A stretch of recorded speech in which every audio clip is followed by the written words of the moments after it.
Well, hello, museum friends.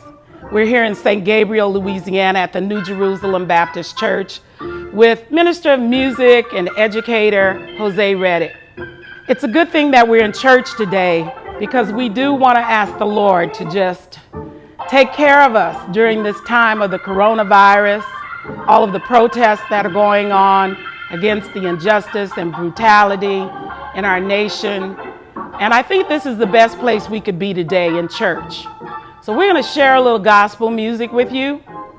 But I have a few questions for you, Jose, before we start. Thank you, Kathy. You can ask me anything. I remember you as a young man, always at the organ or in the choir. And now you teach music to other young people. Can you tell me something about your family heritage and what made you want to become a minister of music? Wow. My family actually is this church. It's amazing. Just coming back in to do this interview, so many memories came back. My grandfather founded this church. He came from off of one of the plantations around this area. His dad was actually a plantation owner. He migrated here. He came from the mother church, which is in Sunshine, Louisiana, First Mount Carmel. That pastor's name was Reverend Fountain Coleman. I think he ordained him, and he started this church back in 1891, if I'm not mistaken. My dad was chairman of the board. My mom was in the choir. She was also mother of the church. I had two uncles that were actually ministers of music before I became the minister of music here when I was about 12 years old. And the pastor that's here now, current pastor, Bishop Eugene Harris, was actually my piano teacher. So everything that I am actually came from out of this church. Most of my family is deceased, but the ones that are still here, everybody's connected to me. Some one way or another, I'm kin to everybody. And I thank God for the church, because if it wouldn't be for New Jerusalem, I wouldn't be having the opportunities to do the things that I'm doing in the area. Question number 2, Jose. We're right here on the Mississippi River in Iberville Parish, and this church sits right at one of the deepest curves in the Mississippi River. We're only a mile or so away from the Hansen's Disease Center that was known as the Leprosy Hospital, Federal Hospital. I know your father and your grandfather and all of your family had a lot to do with you becoming a minister of music. Can you tell me something about the legacy of how that has impacted your life? Everything that I am is not just because of this church, but because of St. Gabriel. I had an opportunity to minister at not just this church, but all of the churches in the community. You were talking about the Hansen's Disease Center. My dad actually was employed there before he retired. So there's a lot of heritage. I'm actually teaching at the schools in this area because of the pastor that's here. Bishop Harris was actually the school teacher in the school system here before me, so I kind of preceded him and succeeded him. And I'm teaching at both of the schools. I've had the opportunity to write a song for the city.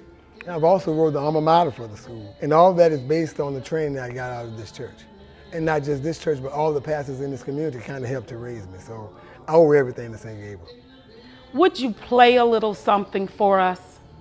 We need some comfort at this time, and I think a little gospel music will make us all feel a little better. I would be honored to. I'm going to ask my family to come. My wife is here, Evangelist Janelle Redditt, and my daughter, Martique Redditt, and they're going to help me out. And we're going to do some old hymns of the church, if y'all don't mind.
Me.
shine.